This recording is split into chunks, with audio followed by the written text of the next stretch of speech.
and gentlemen, we are... Thank you. Dear teens, could you please behave yourself?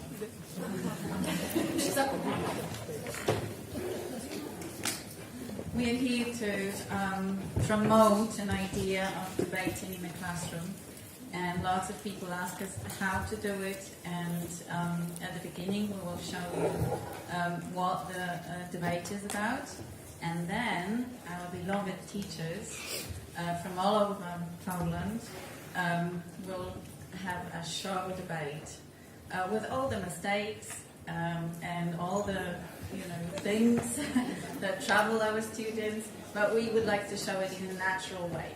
So they are also stressed out terribly, as our students are. I would like to talk for a while about benefits of teaching debates, because there are no negative sides.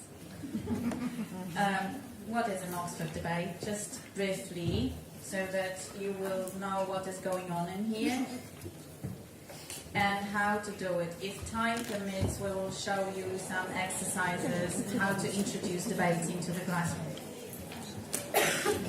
And I would also like to introduce you to this guy, but I will tell you about him later on. Oxford debate is not the only type of debate. We've got British parliamentary, so there are two people debating against each other. There's a French-style debate. There are 5 people debating against each other. Impromptu debate, the same as impromptu speech. Students have no time to prepare, so they just they have a debate off the cuff. An Oxford debate. So we've got 2 teams consisting of 4 people and arguing about some topic. Okay, so what are the benefits? And more benefits. So, when we introduce debate into the classroom, students learn how to make a research. They learn analytical thinking and also note-taking. It's very difficult today when students, use internet and use this technique, copy-paste without even reading. And if they want to get ready for a good debate, they have to think and, analyze what's in the text and if they can use it as an argument. They also learn to see 2 sides, because usually if we talk about a competition or a real debate, students don't know the side. We know the sides. We will show you, because we decided which side we are. But normally, students have to get ready for both sides. And this is very good, because they have to note what the opposing side may tell them. So they are ready to beat the argument. It's also about critical thinking, and I know that it's a very fashionable word today, and we could hear it almost in every presentation. But can we really say that students are able to think critically? And again, it's about this copy-paste thing. So they just take what they get in the internet and take it for granted. And in order to get ready for the debate, they have to judge and weigh the argument, okay? And they have to be able to connect the dots. Now I will refer to Magda's presentation, and see the whole, because it's a teamwork. It's not possible to prepare a good debate if you just talk about things that you think. You have to analyze, you have to read some data, you have to find some good arguments, both in books, discuss it, and then it's worth presenting. And it's something that happens every day in our life, and we start when we are children. Yes, we negotiate, and the argument that parents like to use is, I will not allow you to watch this film, but why? Just because of that, okay? Just like that. And it's not an argument, and we want to teach our students to use reasonable arguments. And as I said, it's a teamwork, so it's also something difficult these days when students, are focused on their smartphones, and it's very often difficult to build a relationship between people, and working as a team really enhances that. And it's also a kind of a form of public speaking, and very often our students are afraid of public speaking. It's something that really gets on the nerves. We can see it during oral exams, how nervous they are. And being a member of a team is a safe place, because they're not there alone. So they feel more confident when speaking in public as a team or as a representative of a team. And it's also a life skill. When you think about real situations, when you have to debate, what are they? It's an exam, okay? So you have to be convincing. You have to give arguments. During our oral exam in Poland, we have to give arguments, right? When there is a topic. During job interview, you have to convince the person who is interviewing you why he or she should hire you. So again, it's, saying, I'm good, not convincing. So again, it's practicing how to do it. Also, in a real human relationship, like partner, you do the dishes. No, you do. But why? Because I did it yesterday. And also children and parents relationship, and also saying why things should be done. So it may seem that Oxford debate is something unusual, but we've got mini debates every day. And also in many occupations we use this public speaking element. Okay, so we have to be convincing as doctors, CEOs, teachers, and many other occupations. And now let's talk about the debate itself. So what are who takes part in the debate? So we've got a chair lady or a chairman. Hania today is a chair lady. The most important person, because she is the person who is keeping the order of the debate. And we always, bow when we see her. There's a bell girl or bell boy. Hania will take both roles today.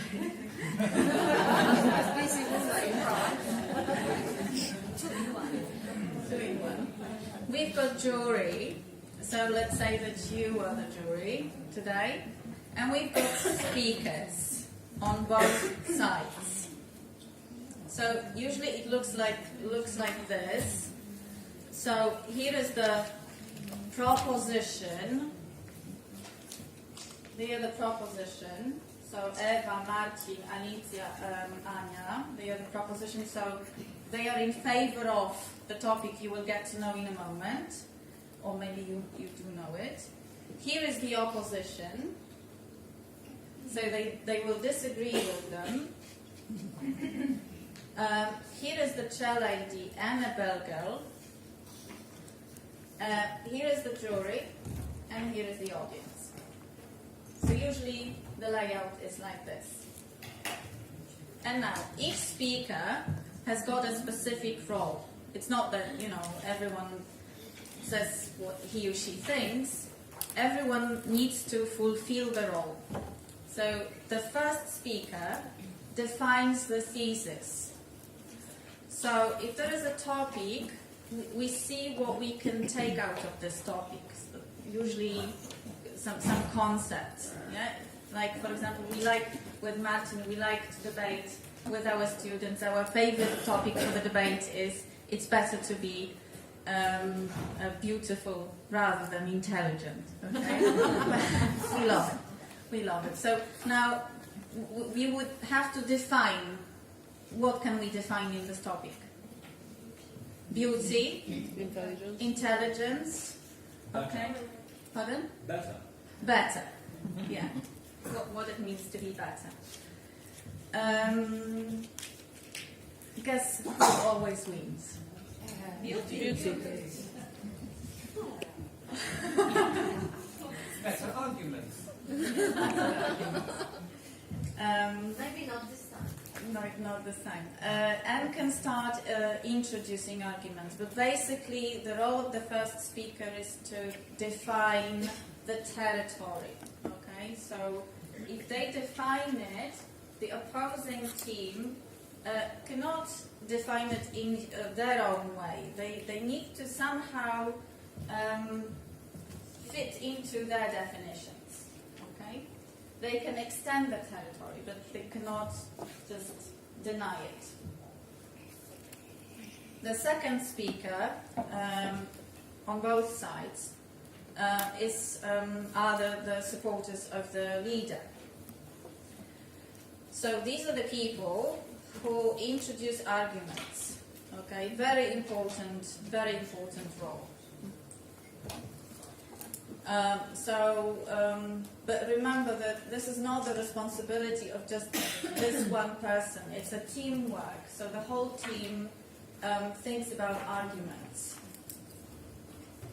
So data, evidence, as I mentioned before. And the third speaker is the politician, so he or she beats the arguments. Okay? But remember, because this is something that very often worries people, worries teachers, that we're not beating people, we're beating arguments. Okay? And it's very important, because even when the debate is judged, if it happens that a speaker attacks another speaker, it's called ad personam, argument ad personam, which means that the person gets minus 20 points, which usually means that the debate is lost. Okay, so we teach a well-mannered discussion. Impossible. Okay, and the fourth speaker is summarizing the whole debate. She's called the diplomat. So usually he or she says why we were better, why our arguments were better, and why there's no denying that we won the debate. And you will see it on both sides. And the fourth speaker cannot introduce new arguments. Okay, just summarizes the whole thing. So both sides do the same.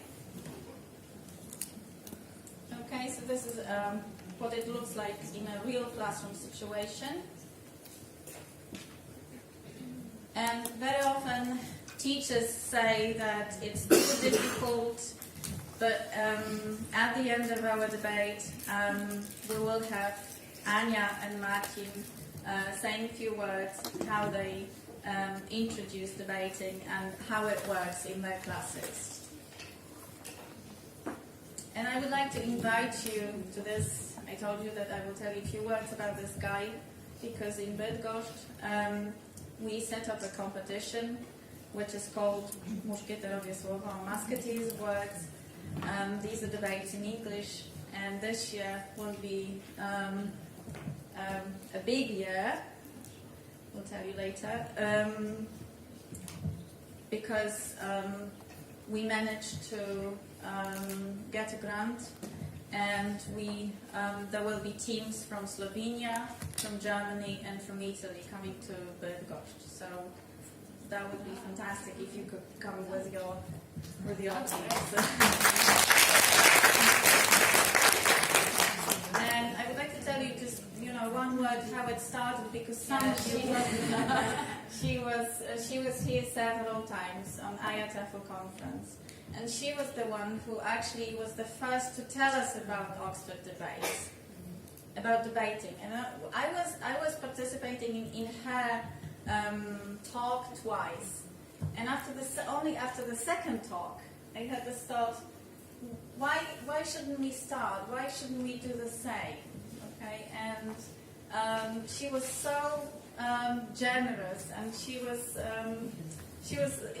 such a lovely person, and she agreed to come and give us a talk in Bydgoszcz how to do it, and this is how it started.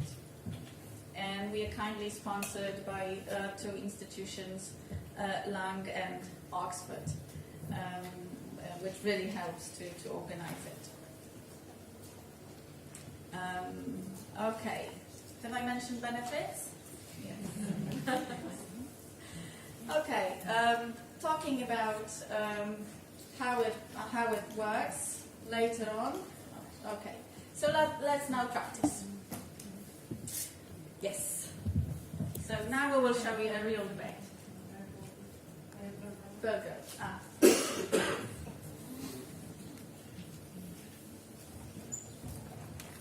so 3 minutes.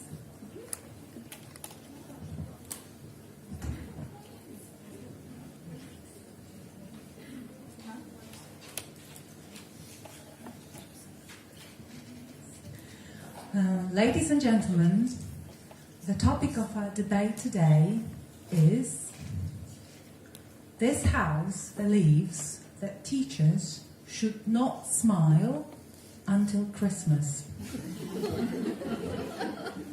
Let me introduce the teams, the proposition, the team that supports the motion.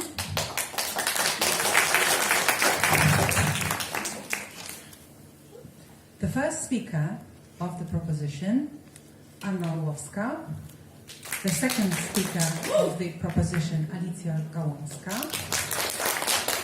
The third speaker of the proposition, Marcin Stanowski. And the fourth speaker of the proposition, Ewa Grzelak. And now the opposing team. The first speaker of the opposing team, Monika Izwaner. The second speaker of the opposing team is Magda Zawadzka. The third speaker of the opposition is Łukasz Knap. And the fourth speaker is Grzegorz Fidanza. I would like to remind you that each speaker is allowed to speak for 3 minutes only, and that you beat arguments, not the people. And you can ask the question to each speaker, and the first 30 seconds and the last 30 seconds are protected. And the question can only take 10 seconds. Are you ready? So may I ask the first speaker of the proposition?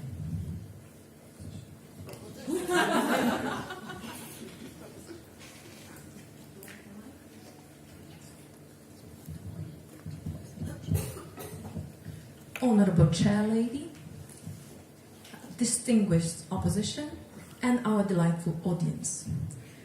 Have you ever dreamt of a time machine?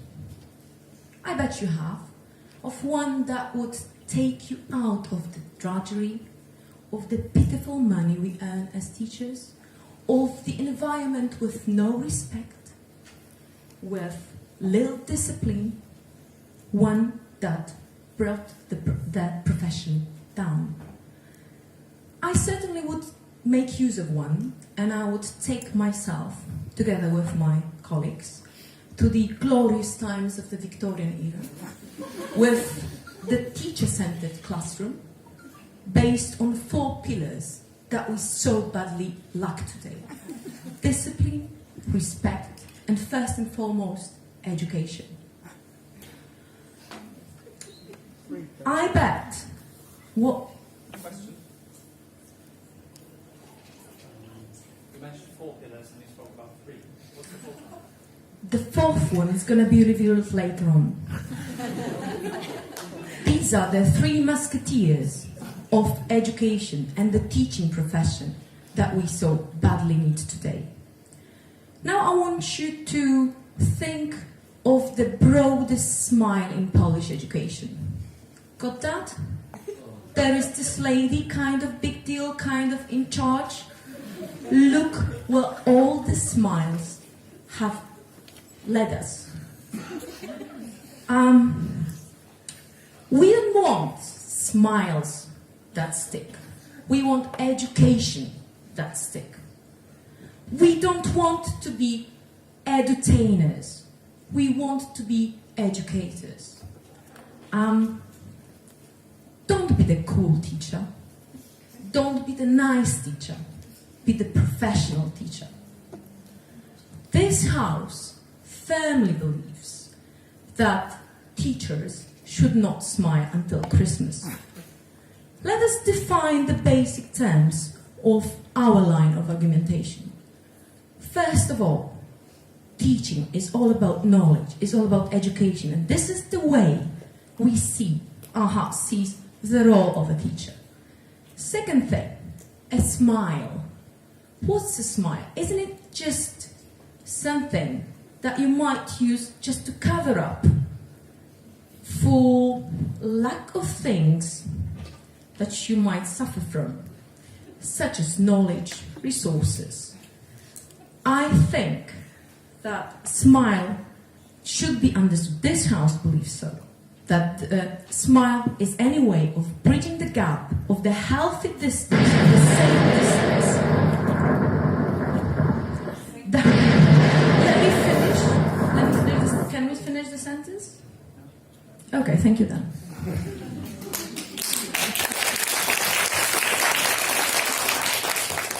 Thank you. Now the first speaker of the opposition.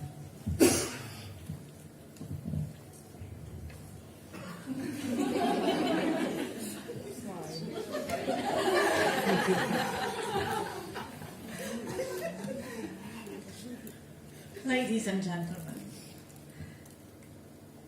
this house believes, dear chair lady, esteemed opposition, dear audience, this house believes that teachers should smile, not only before Christmas, they should smile all the time. Why? What a smile is. Smile is the most evocative of human gestures. Smile is something that triggers positive emotions. When we smile, people feel good around us.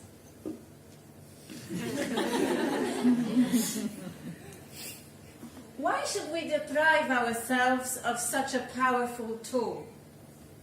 If a smile is something that opens the hearts of everyone, right? No, thank you. We, as teachers, are not generals who lead the troops to obedience. We are not circus masters who whip the monkeys to jump higher. We are human beings with a whole range of emotions, and smile is one of them. How can we pretend that, we smile and, establish this no smiling period and start smiling after Christmas? Well, that would, seem to our students. They wouldn't take it for something genuine, right? If I started smiling after Christmas, they would rather take it for a Cheshire grin, not Cheshire grin, a grin of a Cheshire cat. Ladies and gentlemen, speaking of establishing those borders, it sounds as if it was, pumping up a discipline thing, this, balloon of a discipline, up to Christmas. But what if the balloon breaks before Christmas? We've got so many instances of depression and all that. Yes, please. One bit of information about that. Don't you know that smiles serve also different purposes, such as being malicious, smirking at people? But I'm sorry, but I have just defined smile as something genuine. So we are talking about a genuine smile, not a fake smile. No, thank you. So, ladies and gentlemen, I want you to stay with our motion and smile to your students.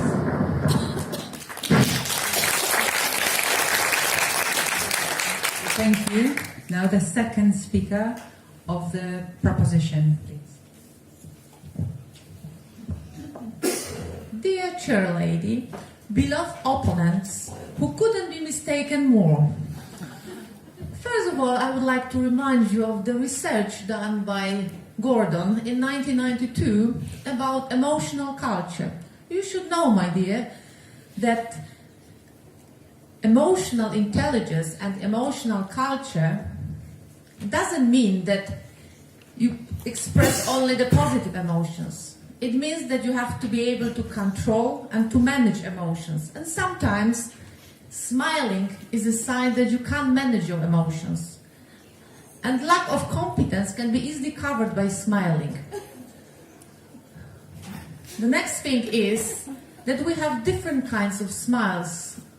Are you aware of your types of smiles? We smile differently. Sometimes you think that you smile nicely, but it's a very malicious, horrible smile, very sarcastic. And you never know how your smile is going to be interpreted. So when you have in your classroom students and you smile, they can take your smile in a very different way. You smile before Christmas and they may think, okay, he smiles at me because he wants to put me down, because he knows that I'm going to spend Christmas alone, and maybe he wants to invite me to Christmas. Do we want to invite our students to our Christmas?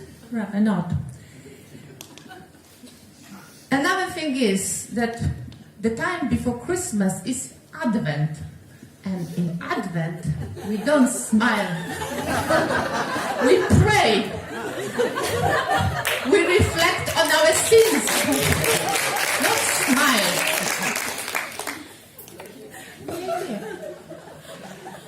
So, if you keep smiling, if you can't resist smiling, you need to change the way you teach.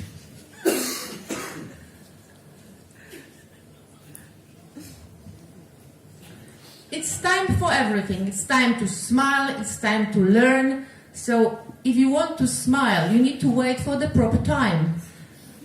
If students learn for the whole year, maybe in the end of the year, it would be more advisable to smile, but definitely not before Christmas. Because they can feel a bit frustrated, lost. Why do we smile before Christmas? Is there any reason for that? Question? No, thank you.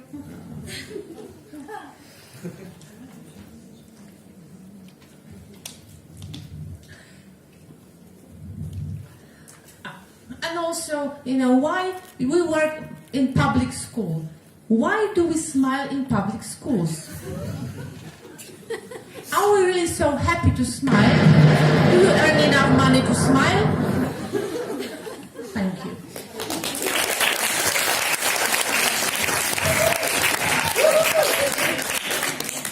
May I ask the second speaker of the opposition?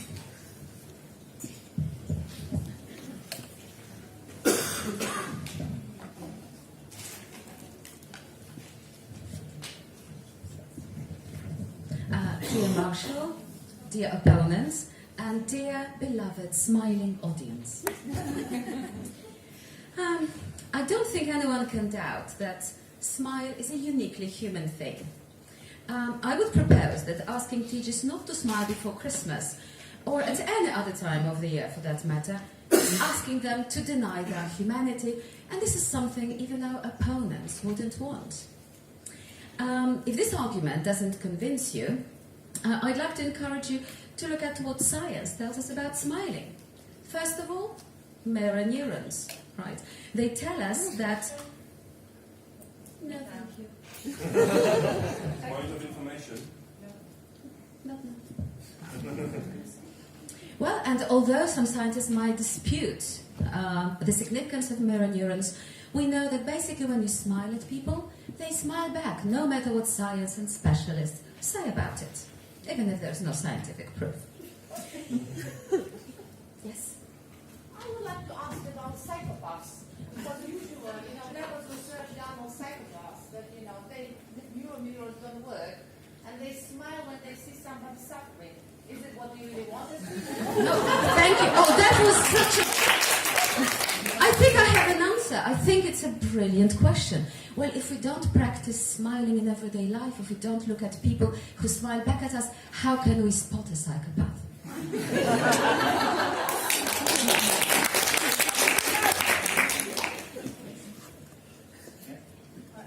According to... Not have it ready yet. Thank you. Well, as they say, going back to mirror neurons, well, basically people, when we smile at them, they respond, right? So I think this is what we want to experience. Well, smile, and as they say, the world smiles with you, sometimes at you. And because smiling, even on purpose, changes the chemistry of our brain. And it activates left frontal cortex, and I think even my opponents will agree with that. This is where happiness resides, and we all want to be happy. Our students want to be happy, and we as teachers want to be happy. So logically, smiling makes the teacher happy. Yes? Have you heard about the research on positive psychology? For the question. Logically, smiling makes the teacher happy, even if he wants his students to be miserable. And if you are tempted to follow the path of Machiavelli, who said that better to be strict at the start and kind later. Okay, thank you.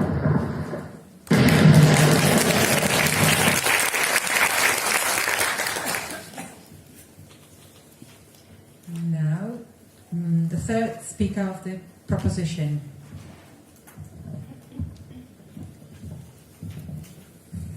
Beloved chair lady, so badly mistaken opponents, wonderful audience. We are smiling now because we are not in front of students. Actually, my task is very difficult because I would like to debunk all the myths that you have just proposed, but actually the opponent team didn't really present any valid arguments. But let me just point out several. Thank you very much. Point out several things. My beloved second speaker of opponents, you mentioned. Your team mentioned Machiavelli. Don't you think that using argument of the greatest manipulator is not the best argument? Use smile to manipulate people, actually. Point of information. Yes? I haven't finished, and I wanted to say that we should go against what Machiavelli suggested.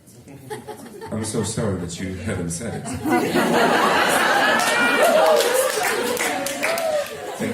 Another point is that if you, our beloved opponents, cannot spot psychopaths, please take a look at politicians who smile a lot just to fool you, to fool us. Thank you very much. And also, the first speaker of the proposition mentioned the naturality and ingenuity of smile. You could be absolutely genuine in your malicious smile. Is that what you really want? Thank you very much. Obviously, if you talk about mirror neurons, this argument is absolutely not valid. First of all, the study was research on macaques. Obviously, they do smile. But are you comparing your students to monkeys? Shame on you.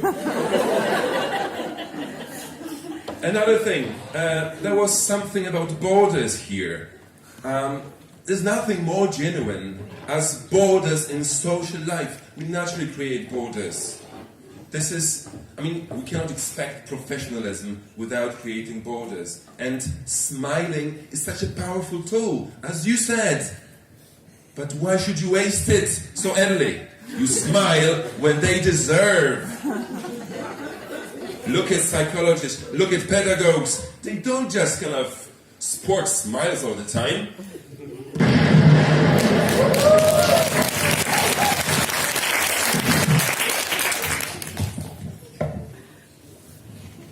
And now the third speaker of the opposition.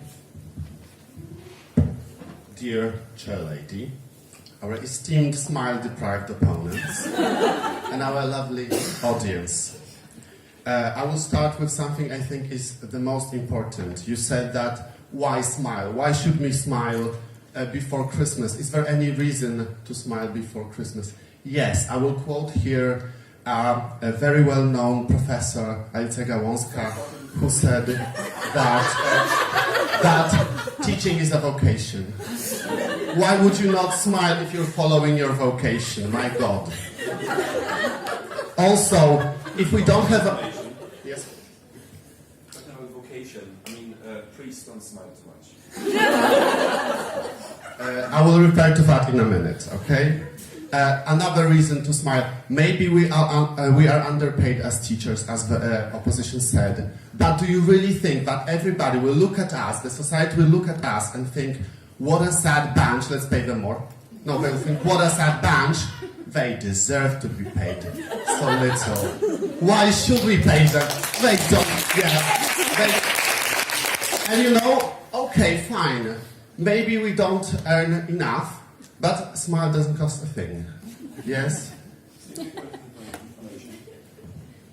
a teacher, public school teacher smiles, it shows that it supports a good change. Yes, thank you. Yes. Guys, please have a look at photos of the good change supporters. Do they really smile or not? Really? Really? Look at the photos and tell me, do they really smile? No. Actually, a smile is an act of rebellion here. Yes? Thank you. Thank you. And also, you said that a smile can be a cover up for anything you want to cover up, but so it can be a scowl or emotionless face. You said that perhaps we don't know how a smile can be interpreted. That's true. We don't know how a smile can be interpreted, but we definitely know how an emotionless face, a poker face, will be interpreted. Yes, I really like you. No, when I smile, yes, maybe it will be interpreted this way or that way. But my poker face, for a long time, when my students never see my smile, definitely this will be treated as lack of any emotion, any connection, any honesty. This we know for sure. And also,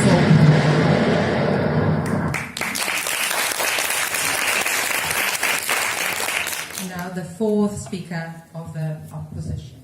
Proposition.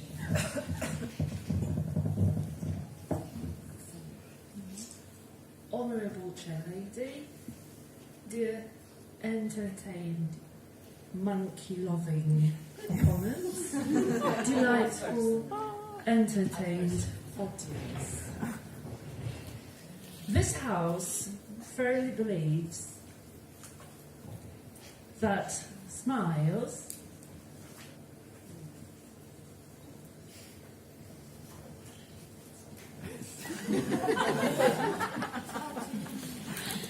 school is a different environment, is a separate environment.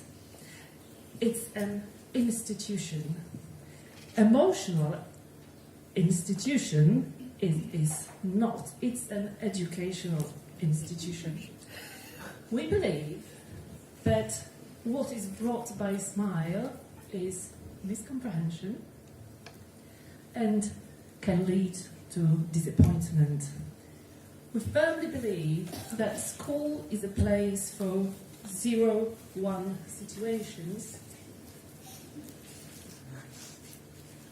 because they are the only ones that lead to teacher-centeredness in classroom, and this allows educational process to stay in responsible hands of professionals, not people who are driven by their emotions and who are not edutainers.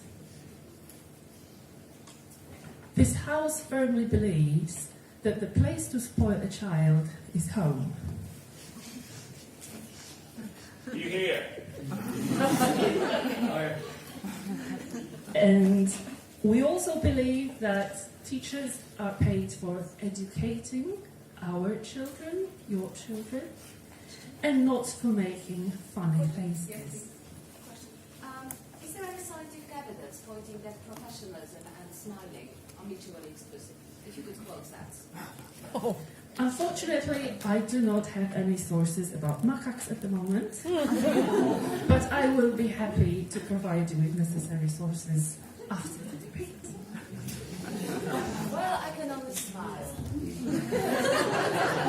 This is all you can do.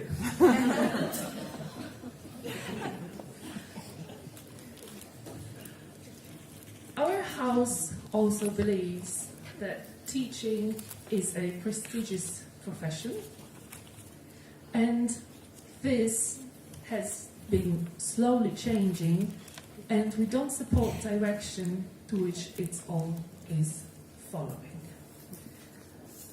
Ladies and gentlemen, beloved audience, the decision is in your hands.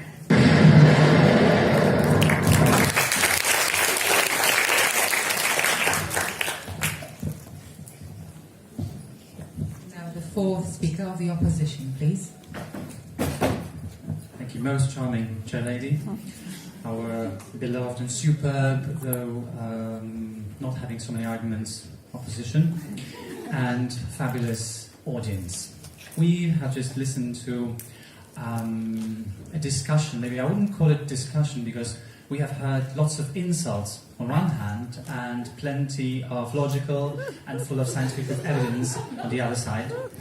So just to sum it up and underline once more that this house firmly believes that teaching is a passion, is a job that we do because of vocation, and perhaps you haven't noticed that we already live in the 21st century where teaching is about building community, about gaining respect, not by discipline, because we are generals with whips and fighting for respect from our students by pressure, by oppression, and smile, thank you, is one of the array of all our emotions. Smile is authentic. So putting this borderline between Christmas and after is artificial, and students sense artificiality very quickly, and they know when we are honest and not. They believe us. They like us. Thank you. So, as we mentioned, smile is a powerful teaching tool. We are not saying that we should smile all the time, as if we were stupid. You hear? We say that we should smile whenever our students deserve it. And we believe that... And this house believes that us, as professional teachers, and we are all here gathered as professionals, we know that respect from students starts from the beginning of our teaching, not Christmas, not Easter.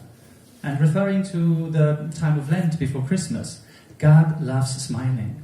God loves fun. We are no longer... If you have read Umberto Eco's The Name of the Rose, you will know that fun is for people, teaching is for people, and smiling is for people. Thank you very much.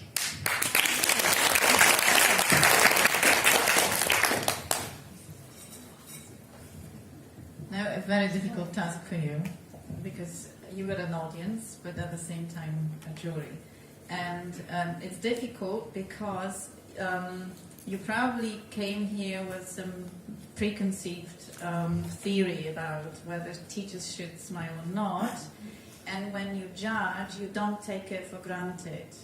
Okay, you can't support the team that was in line with your opinion. You just look at us, at our teams, and our arguments. So who was really better?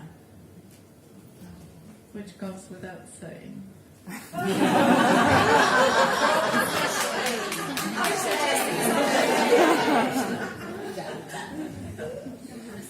Okay, so can we, just for fun, can we vote?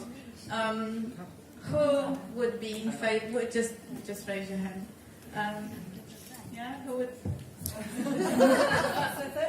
So now I would just say it in a proper way, the way you should say it, not like you're funny and smiling right now. So we would really kind of ask you to professionally deal with the issue and raise your hands.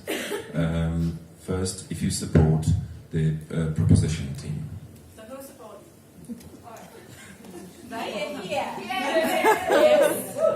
Thank you very much. We've got more than half.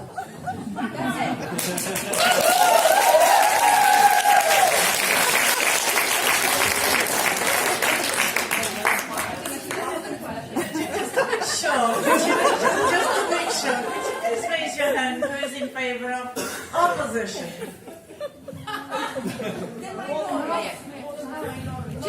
Just to sum it up, have you noticed how much they were smiling? It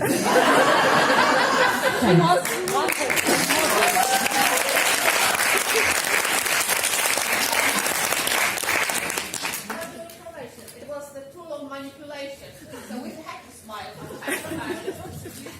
How can I tell?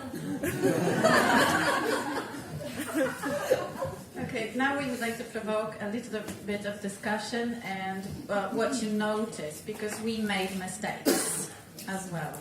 Okay, so for you to see, some on purpose, some not. Yeah. Because sometimes the questions or whatever was asked there was interaction. Sometimes we just shut it up. So what's the rule? The rule is that depending on the length of the speech, because here we had only 3 minutes, normally it takes 4 or 5 minutes, so the speaker has to accept one question, or if it's decided that he or she has to accept 2 questions. But the opposing team can ask as many questions as they want, because it's also a tool to interrupt. Okay, but sometimes when the opposing team sees that the speaker hesitates, doesn't really know what to say, you don't ask the question, because it helps. When you ask a question, it's, you grab it because it helps you to say something, to respond. So you have to be clever. But if you interrupt all the time, if you are interrupted all the time, you cannot proceed with what you were going to say. Yeah, just but answer or reply. no. So that's why you say no, thank you.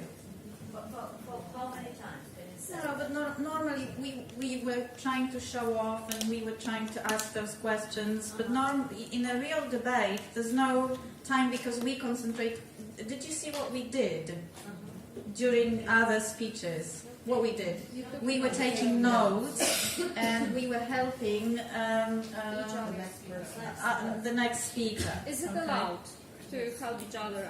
I know it's a teamwork, but still, you are the first speaker. Can you help the third one? Yes, I can, and it's also May I say? Yeah.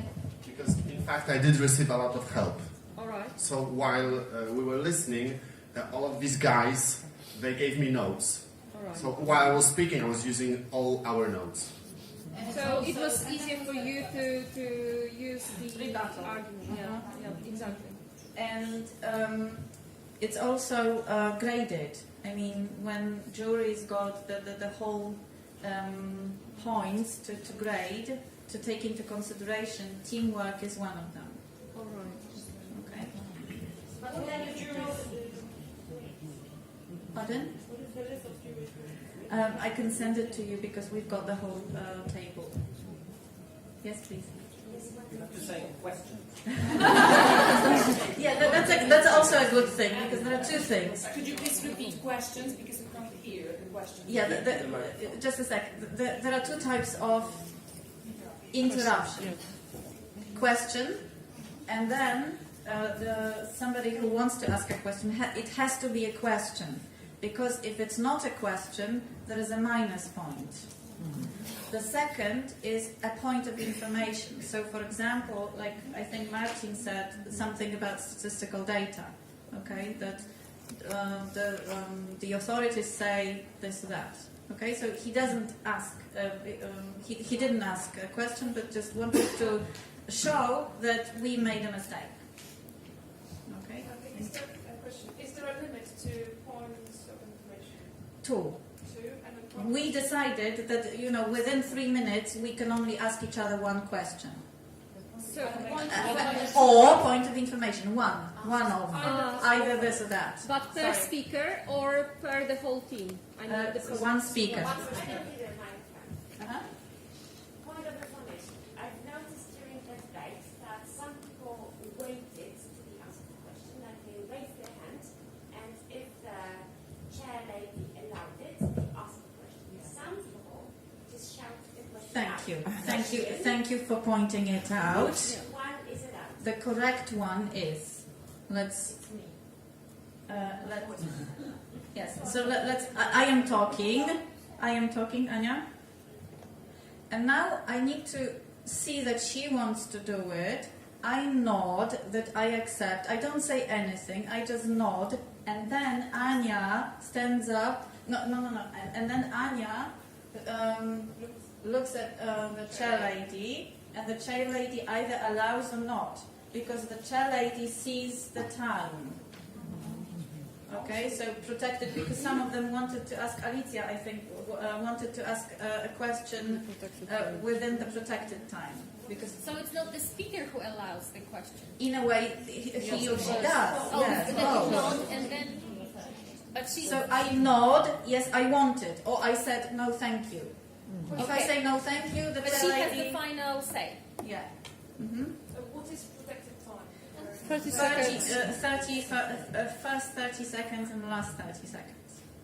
Also, if it's more than one question, you don't need to take choice. You don't take the first one, you also given Yeah. penalized for it. And also, Alicia actually made a mistake because Hania said that the question can only last 10 seconds.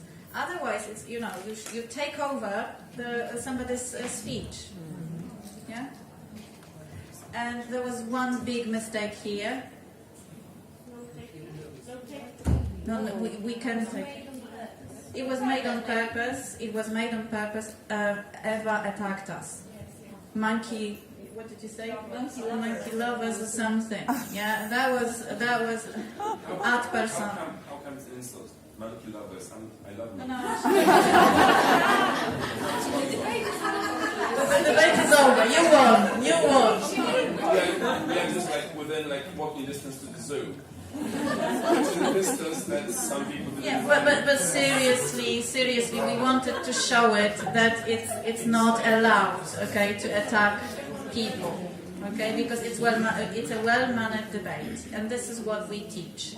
And also, Grzegorz actually got very excited at one point, and he wanted to give a point of information to our speaker.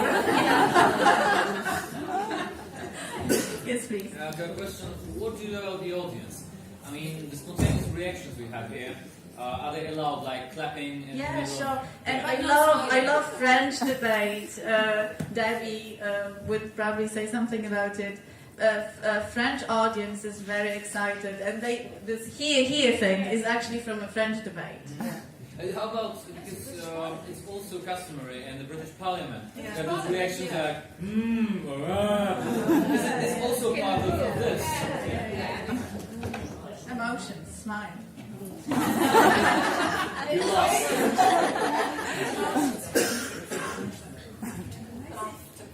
I have to say I love this actually ad persona calling out, the Professor Gałązka. We did that. That was good, wasn't it? It was to make her smile.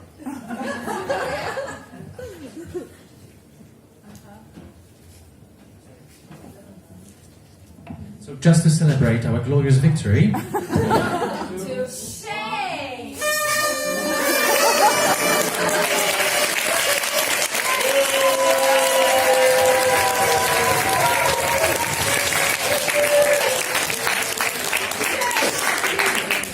All the shouting is not going to change it. Relax and smile. gadgets are not allowed during the debate.